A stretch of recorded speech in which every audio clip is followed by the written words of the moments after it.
सर्वोच्च न्यायालय ने कहा है कि राजनीतिक दलों द्वारा अपने घोषणा पत्र में मुफ्त उपहार देने का वायदा किया जाना वर्तमान कानून के तहत भ्रष्टाचार की श्रेणी में नहीं आता। हालांकि अदालत ने चुनाव आयोग को निर्देश दिया कि वह चुनावी घोषणाओं के कथ्य के नियमन के लिए दिशा निर्देश तैयार करे। उच्चतम न्यायालय ने सांसदों और अधिकारियों के सरकारी आवासों में अवैध रूप से रहने पर चिंता जताई। अदालत ने कहा है कि लोकसभा अध्यक्ष और राज्यसभा के सभापति को सरकारी आवासों में समय से अधिक रहने वाले सांसदों और मंत्रियों के खिलाफ कार्रवाई शुरू करनी चाहिए।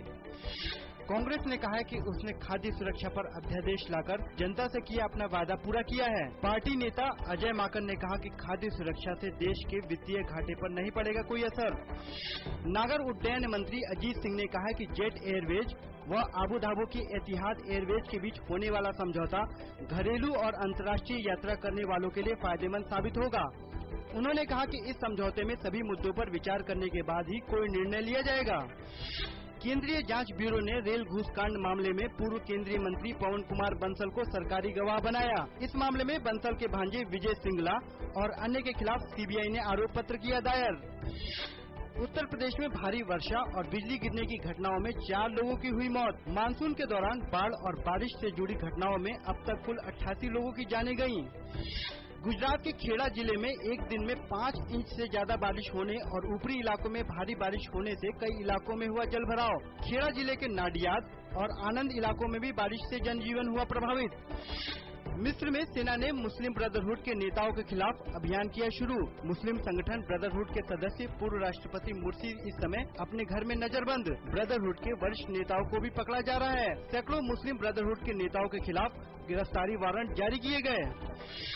भारत ने भी कहा है कि वह मिस्र में तेजी से बदलते राजनीतिक घटनाक्रम पर नजर रखे हुए है और वहां रह रहे भारतीय नागरिकों की सुरक्षा के लिए काहिरा स्थित भारतीय दूतावास हर संभव कदम उठा रहा है।